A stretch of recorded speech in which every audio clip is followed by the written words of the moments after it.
Hey YouTube! So first of all, a sincere apology if the title of this video spoiled you. That was not my intention. My hope is that the spoiler embargo on Endgame is pretty much over at this point, but I don't think there's any point in which you can say spoilers are totally embargoed. So anyway, if that happened, I'm so sorry. I would not watch the rest of this video if I were you if you don't want any more spoilers. Cool. Okay. So we're going to talk about Endgame, but first I want to just talk about a conceptual framework that bugs me, which is the idea that the child should be centered above all others. And not even like always actual children, but the concept of children, the hypothetical child, the future generation or future generations. The idea that people with kids matter less, people without kids matter less than people with kids, which I think is reflected in everything from benefit structures to like how we talk about social time to our policies and politics. There's just this feeling that this idea that I think like a lot of people accept without really questioning, that people who have kids, or not even that people who have kids are more important, although that's part of it, but that like the next generation is more important than this generation. So an example of this would be like, I think it's probably fairly obvious that anti-choice rhetoric privileges the kid or the hypothetical future kid above the mother, but I think even pro-choice rhetoric does this sometimes. When we talk about a woman's right, or I would like to say a pregnant person's right to choose, we're often centering, even as we're centering the pregnant person, we're doing it in the context of parenting and of children. So we'll talk about, like, I've noticed, at least when I was like at one point working in an abortion clinic, that a lot of times like the way we talked about the right in policy discussions would be, you know, letting people know like, oh, did you know that like many people who have abortions already have children? Did you know that like many people like later go on to have children? So there was this centering, even as you're centering pregnant folks making their own choices, we were doing that in the context of like, oh, we should allow them to choose so that their later kids have a better life, or we should allow them to choose so that the current kids they already have a better life. It couldn't just be, no, people should be allowed to choose what they do with their bodies. End of. Period. Full stop. Like, adult, like, privileging or preferencing like an adult's choice or life over kids is seen as like taboo and don't do that, and that's selfish and weird.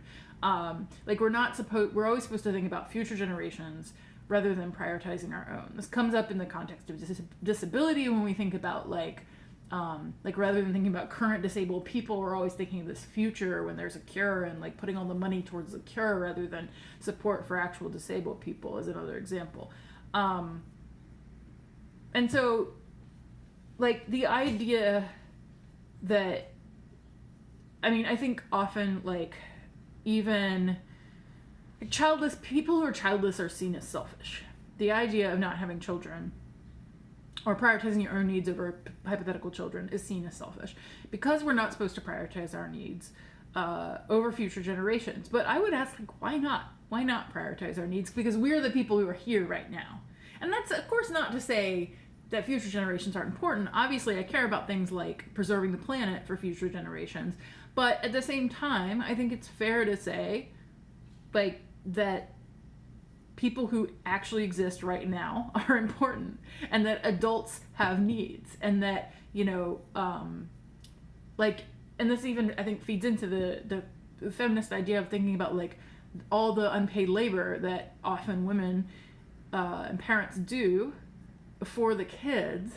Like, no, sometimes it's okay to want to do something for yourself. So anyway, that is my framework of where I'm coming from here, that I want to use to talk about Avengers Endgame. Because I think that in the movie, we're supposed to buy that Natasha's death makes sense, or makes more sense anyway, than Clint being the one who sacrifices himself. Because parents should survive for the good of their children. So because Clint Barton has kids, and because Natasha Romanoff does not, that we're supposed to feel like, oh, that makes sense. Like, of course we would want the person, it makes sense for the person without kids to sacrifice themselves so that the family unit, the traditional family unit, remains whole. And there's even that line where Clint says, something like, tell my kids I love them or something, and she's like, tell them yourself. And like, one, I kind of wonder in that whole thing, like, what does that say about single mothers? Like, there's this idea that, like, if Clinton doesn't survive, his family's going to be broken. And yes, of course his family would be upset if he died. And of course kids are upset if their fathers died. And I don't mean to imply that they wouldn't be. But, like, the idea that, like, Laura Barton couldn't be a single mom and that, like, they couldn't continue on is kind of weird. Like, I would think they would understand maybe their father sacrificing himself for the good of the entire universe, pretty much. Like, that seems fair. Also, like, there's the fact that Barton has basically become a serial killer at this point. Like, he did the whole Ronin path. I mean, I don't know. You can say he's killing bad people, but, like, he's done some shit. So, that's the whole thing he's going to have to explain to his family. Also, like, there's the fact that... So even in Ultron, it's established that Natasha even has a family relationship with the Bartons. Like, she's kind of the auntie to the kids. She has some sort of unspecified friendly relationship with Laura. Like, it's acting like that doesn't matter at all. And we tend to, like, hierarchy to prioritize certain relationships over others, parents over aunts, whatever, but, like, it ignores the fact that she has that relationship and that she has other family relationships. Like, there's this whole thing about the Avengers being her family and how important that is to her. And so, like, but she doesn't get to live that out anymore. And I mean, I will say, like, it doesn't bother me from the perspective of the character. I think that as characters, it makes sense that both of them attempt to do the sacrifice, and that by whatever, coincidence of how it happens, like, Natasha's the one who's positioned to do it at the very last moment she does it. Totally makes sense. Makes sense from the point of view of the character. It bothers me more as a writing choice. It bothers me as a narrative choice because I feel like as an audience member, it was supposed to be obvious to me why it made more sense for Natasha to die than Clint. I felt like I was supposed to feel like, oh, that's fine, that makes sense. And I have a problem with that because, one, you're killing off the only original female Avenger, so that's questionable in and of itself. And, like, certainly mistakes have been made, see all of Ultron, with Natasha Romanoff's character, but I think they've done some interesting things with her in the MCU, and personally, I find her to be more interesting and more sympathetic character in the MCU than Clint Barton is. Now, I love Hawkeye, and, like, definitely, if you're not like a comics person, and you didn't like Hawkeye much in the movies, it is worth giving Matt Fraction's run of Hawkeye a chance. That is an amazing run. That character is awesome. He's kind of awkward and weird, but, like, it's just really good. So, like, if you want to find a Clint Barton you can love, there's a Clint Barton you can love out there. But it is not necessarily this Clint Barton. It is not necessarily Jeremy Renner's Clint Barton. And so I think in this series that for me, like, it would have made a lot of sense to me why he wanted to sacrifice himself, and I think it would have been fine. I mean, sure, it's the death of a character, but, like, he kind of isn't that much of a character in these movies. So there's that. And, like, even if we take aside I'm tired of the way women's deaths are a tool of some narrative, often for other male characters to get revenge. Like, I feel like they did her dirty. They took this kind of femme fatale, like, character who has been built out a little more to be rounder than just that, but then gave her this ending. But number 3, I'm especially annoyed. Not just because of the killing off the woman, and not just because of, like, the way they killed off the woman, but even if she had been a male character, I think I would have been maybe just as upset, because I feel like Natasha was an example for a different model of family.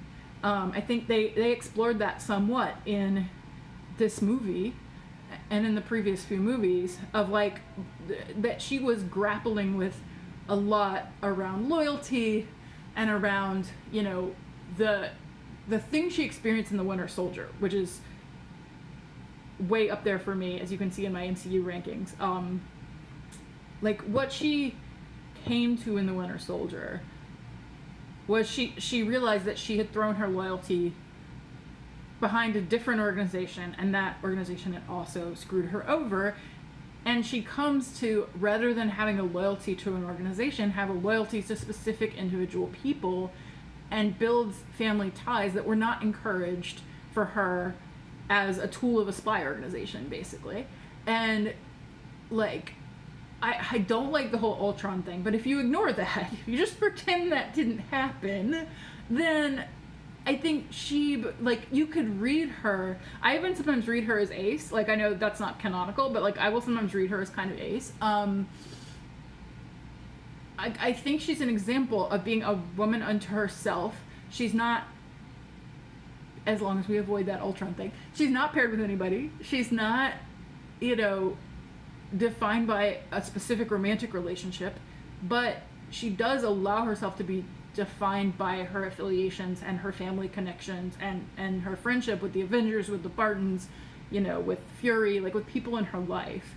And it shows a different family model that I think is really valuable, and I think we need to see more in movies. And so it's a shame that they take the person who has that family model and basically kill her off so the person with the more traditional 2.5 kids in a picket fence family can survive. Yeah. So, okay, that's what I think about that part of Endgame. Please leave a comment below. Let me know what you think. Do you agree? Do you disagree? Like and subscribe. There'll be more Marvel content from time to time on this channel. And again, I'm so sorry if this title spoiled you, but hopefully it didn't.